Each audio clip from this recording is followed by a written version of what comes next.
They said the mansion was cursed, old, creaking, and forgotten. But the curse wasn't in the dust, or the silence, or even the shadows that crawled along its walls. The real curse was hidden in its design. The blueprint, the official record, showed 12 rooms. And yet, when you walked its halls, there were 13. No builder could explain it. No architect could justify it. A room that existed, but wasn't supposed to. At first, people thought it was just an error, a trick of counting. But when they stepped into that 13th room, they swore the air grew colder, the light dimmed, and something unseen watched them from the corners. Some never returned the same. Some never returned at all. Ask yourself this. If a house was built to hide a room, what was it trying to keep inside? And why does it still open for those and whispered about in hushed tones by the locals? Travelers passed it quickly. Children dared each other to touch its rusted gates. And no one ever stayed inside after dark. Yet on paper, the house was ordinary. 12 rooms, neatly listed, nothing unusual at all. That was the comfort people clung to until someone stepped inside and counted 13. The extra room was not always there. Sometimes the hallway stretched farther than it should. Other times, a door appeared where there had been only wallpaper. It was as though the house shifted itself, breathing, rearranging, deciding who would find the room and who would not. And once the door appeared, once you stepped across its threshold, the house knew you. It remembered you. This is not just a story about walls and rooms. This is about the space that was never meant to exist. A place. The Harrington family never believed in rumors. When they bought the mansion, they laughed at the locals who warned them to stay away. Richard Harrington, a man of logic and business, scoffed at the idea of curses. Superstitions are for children, he told his wife, Eleanor, as they signed the papers. Their teenage son, Daniel, rolled his eyes when his classmates whispered about ghosts. To them, the house was not a haunted relic. It was an investment, a chance to restore history and make it grand again. The first weeks were quiet enough. Dust coated the wooden floors. The chandeliers hung low with cobwebs, and the air smelled of damp stone. They spent their days cleaning, repairing, and walking through the long corridors with flashlights. But something about the mansion resisted them. No matter how many bulbs they replaced, entire sections remained dim, as if the walls swallowed the light. At night, footsteps echoed faintly in the distance. Eleanor noticed it first. One evening, as she compared the official blueprint to the layout of the house, her brow furrowed. "Richard," she whispered, pointing to the paper. "It says 12 rooms." Richard chuckled, sipping his wine. "Yes, and?" Eleanor tapped the drawing again. "I've counted 13 twice. Richard brushed it off, blaming her fatigue. But later, when he walked the halls himself, he too felt it. The count didn't add up. Every corridor led to where it should. Yet, every staircase ended where it was drawn. And yet, there was always one more door. The door was ordinary, painted the same dull white as the rest, but it shifted. Some days it was near the east wing. Other days it appeared at the far end of the second floor. Once, Daniel swore it was in the basement, though when Richard went down with him, there was nothing but stone walls. The blueprint never changed. Still, 12 rooms. Always 12. The neighbors avoided their questions, and when asked about the house, simply crossed herself and muttered, "Don't go looking for what doesn't want to be found." A retired caretaker warned them to leave while they could, his hands trembling as he spoke. "That room doesn't belong to you," he said. "It never did." The Harringtons tried to ignore it, but the mansion would not be ignored. Some nights, Daniel heard faint music behind the walls, a piano playing a melody too broken to be whole. Other nights, Eleanor felt the wallpaper shift beneath her fingertips, as though something beneath the plaster pulsed, like skin. Doors they locked were found open by morning, windows slammed shut without a breeze.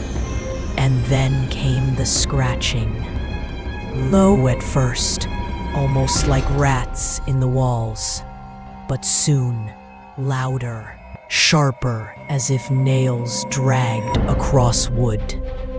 The sound often came. He swore he heard breathing, slow, deliberate, in and out, as if something waited, listening back.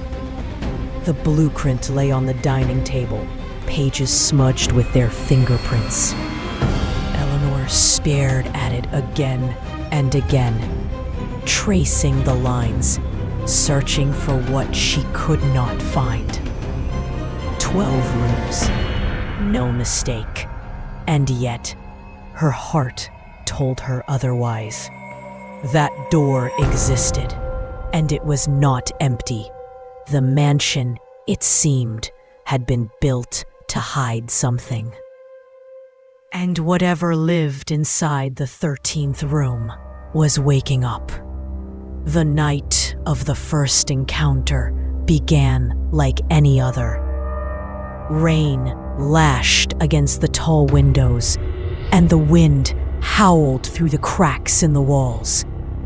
The Harringtons gathered in the living room, trying to drown out the storm with a fire that refused to burn brightly.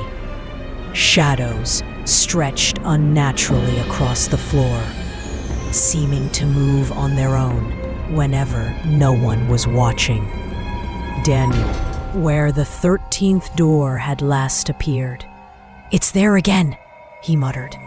Eleanor stiffened, clutching her shawl tighter. Richard sighed, annoyed, but deep down, he knew his son was telling the truth. The door had been gone that morning, yet here it was again, waiting. For a long moment, the three of them stared down the dark corridor. The air seemed heavier, charged with a static that prickled their skin. The mansion, which had felt merely unsettling before, now felt alive. It was as though the house itself was holding its breath. Richard grabbed a lantern. "Enough of this," he said firmly, though his voice shook. "We'll open it, and we'll see there's nothing inside. Just another storage closet. Then all of this nonsense will end." His footsteps echoed loudly as he approached the door. Eleanor followed reluctantly, whispering prayers under her breath, while Daniel trailed behind, his heart pounding in his chest. Yet the closer they came, the colder the air grew. Their breath fogged before their faces. Richard touched the knob.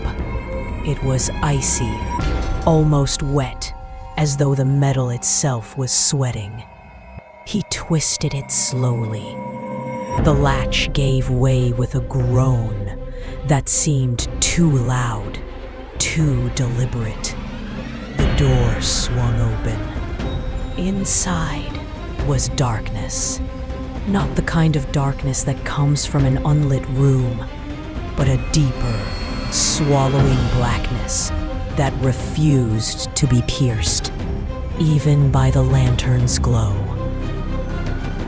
Richard raised the light, and the flame flickered violently, fighting against something unseen.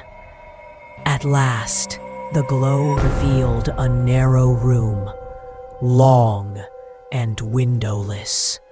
The walls were covered in faded, peeling wallpaper, patterns that seemed to shift when you weren't looking directly at them. The floor was bare wood, warped and uneven, and yet it felt wrong. Too long, too narrow, stretching far. A sharp odor filled the air, a mix of rot and something metallic, like dried blood. Eleanor grabbed his arm quickly. "Don't go any further." But then they heard it. A soft sound, almost delicate, drifting from the far end of the room. A lullaby. A woman's voice, humming a tune that none of them recognized, but all of them felt deep in their bones. It was distant, yet close, like the sound was coming from inside their own heads. Eleanor's knees nearly buckled. "Richard, do you hear that?" Richard swallowed hard. He wanted to deny it, but the melody was unmistakable, faint, fragile, echoing from the dark. Suddenly, the lantern flickered and dimmed. The flame shrank to a trembling glow, casting long shadows that stretched unnaturally up the walls. In those shadows, shapes began to move. Figures, thin and distorted, swayed as if caught in the rhythm of the lullaby. Daniel gasped. One of the shadows broke like a puppet without strings. Richard stumbled backward, nearly dropping the lantern. The shadow froze at the edge of the light, its head cocked at an impossible angle, watching them. Eleanor screamed. The lullaby stopped instantly. The silence that followed was worse than the song. It was thick, suffocating, pressing against their ears, until even the sound of their own breathing felt stolen. Then the door slammed shut. Richard lunged at the knob, yanking it desperately, but it refused to open. The lantern sputtered, and for one horrifying second, the room was plunged into complete darkness. Something brushed against Eleanor's face, a hand, cold and damp. Daniel shouted, swinging wildly into the void. The lantern flared back to life, and the room was empty. No shadows, no figures, no sound. And yet, the door, without warning, creaked. Richard pushed everyone out quickly, slamming the door behind them. When they looked back, the door was gone. Only wallpaper remained. Breathless, trembling, they stood in the hallway, unable to speak. Each of them had felt it. Each of them had seen something impossible. And though the door had vanished, the memory of that room burned in their minds. That night, none of them slept, for they knew the house had revealed only a glimpse of its hunger. The 13th room was real, and it wanted them to come back. The Harringtons thought avoiding the 13th room would keep them safe. For days, they refused to speak of it, as though silence itself could erase what they had seen. But the mansion did not forget. It began to change around them. Hallways stretched longer. Eleanor was the first to notice that the mirrors had begun to lie. When she stood before the grand mirror in the dining room, her reflection no longer moved with her. It blinked when she did not. Its mouth curled into a smile she never made. At night, the house came alive. Richard heard voices whispering in the walls, speaking in languages he couldn't understand. But the tones were mocking, cruel. Eleanor often woke to the sensation of someone sitting on her bed, the mattress sinking beside her. Daniel grew pale and restless, swearing that something followed him up and down the stairs. He would stop mid-step, turn suddenly, and see nothing. But the air behind him was always warm, as though something had just been there. The 13th door no longer waited for them to find it. It began appearing boldly, without shame. One evening, they found it standing at the end of the main hallway. Another time, it appeared behind Eleanor as she prepared dinner. She turned, knife in hand, and froze. There it was, inches away, its knob gleaming like a watchful eye. She screamed for Richard, but before he arrived, the door melted back into the wall, leaving only faint outlines behind. Sleep became impossible. Whenever they drifted into slumber, their dreams led them back to the 13th room. Richard dreamt of long corridors filled with doors, all of them locked. Except one, the door he feared most. Daniel dreamt of a woman humming the same lullaby, her face hidden by shadows, her hand reaching toward him from the darkness. Eleanor dreamt of the walls themselves seemed to breathe heavier each night. On the 7th night, the scratching returned. This time, it was everywhere, not just behind the 13th door, but inside the walls, under the floorboards, even on the ceiling above their heads. It was relentless. Claws dragging across wood, circling them and closing them. Then came the pounding, slow, heavy, deliberate. Knock, knock, knock. Always 3 times. Always just outside their bedroom doors. Terrified, Richard though he had no wounds of his own. When Eleanor shook him, he whispered, "It called me. It wants me to stay. It doesn't want us to leave." Richard, though shaken, grew desperate for answers. He spent his days in the local library, digging through old newspapers and town records. What he discovered chilled him to the bone.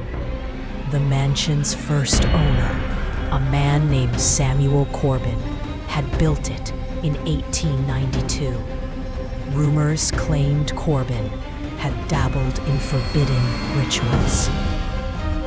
Neighbors reported screams at night, strange gatherings, and sudden disappearances of servants who were never seen again. When Corbin himself vanished without explanation, the house passed to distant relatives who quickly abandoned it, refusing to ever set foot inside.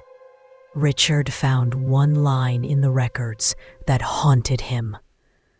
The house was built with 13 rooms, but the 13th was meant to remain sealed. No one answered. That night, the door appeared once more.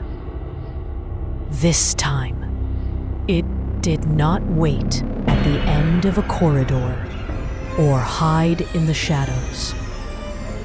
It stood in the center of their living room, bold and unyielding, as though it had always been there.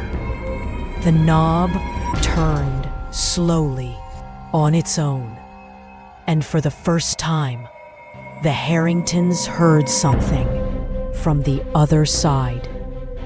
Fingers tapping against the wood, not scratching, not pounding, tapping in a rhythm almost like a heartbeat. The 13th room no longer asked to be found. It was demanding to be entered. The Harringtons had reached their breaking point. The 13th room was no longer a mystery hiding in the corners of the mansion. It was a presence pressing in on them, demanding attention. Richard, driven by desperation and sleepless nights, turned deeper into the mansion's history, hoping to find answers. Town ledgers revealed that Samuel Corbin, the mansion's original owner, was more than a wealthy landowner. He had been an eccentric scholar, obsessed with the occult. Whispers of forbidden rituals surrounded his name. His journals, rumored to be scattered among private collectors, spoke of geometry that could trap spirits, of rooms that did not belong to the physical world, and of doors that acted as bridges between the living and the dead. One particular document chilled Richard more than all the rest. A court record from 1895, after Corbin's mysterious disappearance. Servants testified that the master of the house had attempted to build a room of silence, a 13th chamber. Eleanor's face paled. "You mean this room wasn't made by mistake?" she whispered. "It was made on purpose." "Yes," Richard admitted grimly, "and whatever he put in there is still here." That night, the mansion seemed to confirm his words. The 13th door appeared at the top of the staircase, towering over them like a sentinel. The tapping had grown louder, more impatient, almost as if something inside had grown restless. Daniel, pale and trembling, confessed to his parents what he had been hiding. I've seen her, he said, his voice cracked with fear. A woman. In my dreams, she stands in the 13th room. She hums that same song. She calls my name. She says I belong with her. Eleanor clutched him tightly. Her heart. Photographs they had taken of the mansion developed with strange distortions. Extra figures lurking in the background. Doors in places where there should be none. Blueprints left on the dining table changed subtly every time they looked at them. The lines bent, corridors extended, and faint outlines of a 13th room began to bleed into the paper, as if the blueprint itself was surrendering to the house's will. One evening, as Richard studied the distorted blueprint, he noticed something horrifying. The 13th room wasn't fixed to one location. It floated. Every time the house shifted, the room connected to a different part of the mansion. It was parasitic, feeding and the 13th room, their warden. Richard returned to his research in desperation. In an old newspaper clipping, he finally found the last piece of the puzzle. Samuel Corbin had written a final note before vanishing. The 13th cannot be destroyed. It can only be sealed. But seals break. And when they do, the house will feed again. The meaning was clear. The 13th room was not a mistake of architecture, nor merely a ghostly trick. It was a container, a vessel built to hold something dark, something that should never be free. And Corbin, realizing too late what he had unleashed, had tried to lock it away forever. Now, over a century later, the seal had weakened. The room had begun to bleed into the world again, hungry, searching for new souls to cleanse. From the walls came a low groan, like the mansion itself was alive, straining against invisible chains.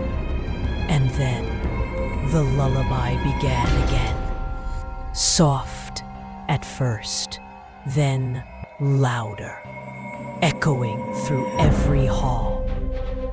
The woman's voice rose and fell, haunting and sweet, as though welcoming them home. Daniel fell to his knees, clutching his head, sobbing. "She's calling me," he screamed. "She won't stop until I go to her." Eleanor cried out, but Richard knew the truth now. The room had chosen its next victim. The 13th door stood waiting at the end of the hallway. Its knob turned slowly, as if inviting them. The air grew colder, pressing against their lungs. Shadows stretched across the walls, guiding them toward it. The revelation was complete. The room was not hidden by no scratching, no tapping. The Harringtons sat together in the living room, too afraid to move, too exhausted to speak. It was as if the house itself was holding back, waiting. Then, without warning, the silence broke. Every clock in the mansion struck midnight at once, their chimes overlapping in a deafening, discordant wave. The walls quivered, dust rained from the ceiling, and the great chandelier swayed violently. From the end of the main hallway, the 13th door materialized again, larger, darker, more solid than ever before. This time, there was no mistaking it. The house wanted them to enter.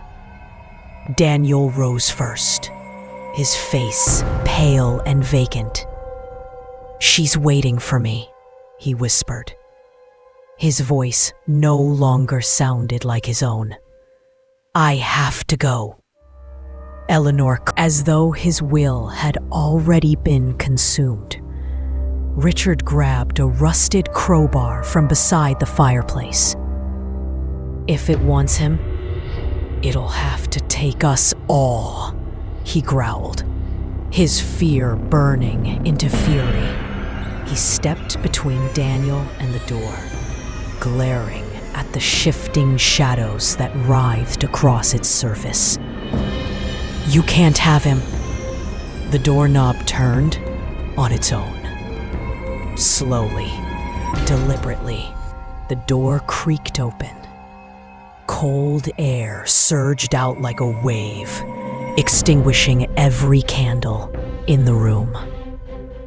The lantern in Richard's hand flickered desperately, its glow stretching into the abyss beyond the threshold. Inside, the 13th room no longer resembled an ordinary chamber. It had expanded into an impossible space. Corridors spiraling endlessly, walls pulsing like veins, shadows crawling with lives of their own. At the far end, barely visible in the lantern's dying light, stood a woman. Daniel staggered forward as if pulled by invisible strings. "She's beautiful," he murmured, his eyes glassy. "No!" Eleanor screamed, lunging for him, but the floorboards beneath her cracked open, black tendrils snaking out to hold her in place. She struggled, screaming Richard's name, as the house itself restrained her. Richard swung the crowbar at the doorframe, roaring, but the metal bent as if he had struck stone. The room seemed to laugh, its walls shaking with a low, guttural hum that rattled their bones. Shadows surged toward him, clawing and writhing, trying to drag the lantern from his grip. With one last burst of strength, Richard thrust the lantern forward. The glass shattered, and flames burst outward, spilling across the threshold. For a moment, the woman's humming turned into a shriek, high and piercing. The fire illuminated her face, and what they saw froze their blood. Her skin was pale and cracked like porcelain. Her eyes, her mouth, stretched into an impossible smile, filled with jagged, broken teeth. She was no woman at all. She was the hunger of the house, given form. The spirit Samuel Corbin had tried to contain. Daniel screamed, struggling against the pull of her gaze. "She won't let me go." Eleanor tore free from the tendrils with superhuman desperation, grabbing her son's arm and pulling with all her strength. "Fight her, Daniel. Don't listen to her voice." The mansion roared around them. Windows shattered. The walls cracked open, and shadows poured out like a flood. The air itself seemed to twist and buckle as if reality were tearing apart. Richard dropped the broken crowbar and grabbed his family, dragging them back from the threshold as the fire spread across the frame of the 13th door. For a fleeting second, it seemed to work. The room trembled, its edges collapsing inward as the flames consumed it. The door shook violently, slamming open and shut as though the mansion itself fought to keep it alive. And then, with a deafening crash, the entire structure buckled. The 13th room collapsed inward, folding in on itself like a dying star. The door slammed shut, splintering into pieces, then vanished completely, leaving only scorched wallpaper behind. The Harringtons stumbled into the night air, coughing, their bodies battered but alive. Behind them, the mansion groaned and cracked. Windows exploded outward. The roof caved in. And at last, the entire structure collapsed into a heap of rubble. A cloud of dust rose into the midnight sky, carrying with it the last faint notes of the lullaby. Daniel collapsed to the ground, sobbing uncontrollably. Eleanor held him tight. He still carried the old blueprint of the house. Shaking, he unfolded it beneath the moonlight. The lines had changed again. There were still 13 rooms, and one of them was marked with a fresh, black stain. The mansion lay in ruins, smoldering beneath the moonlight. Its once towering frame was now nothing more than a jagged silhouette against the night sky. The townspeople who had gathered at a distance whispered to each other, relieved that the cursed place was finally gone. But for the Harringtons, there was no relief, only silence filled with unanswered questions. Eleanor clutched Daniel tightly, refusing to let him out of her arms. His eyes were one that had not been destroyed. For weeks afterward, the Harringtons tried to rebuild their lives. They moved far away, swore never to speak of the mansion again. Yet sometimes, late at night, Daniel still heard faint humming in his dreams. Sometimes, Eleanor woke to see a door in the corner of her bedroom, gone the moment she blinked. And Richard never threw away the blueprint, because deep down, he knew the truth. The mansion was gone, but the 13th room was not. And someday, somewhere, it would open again.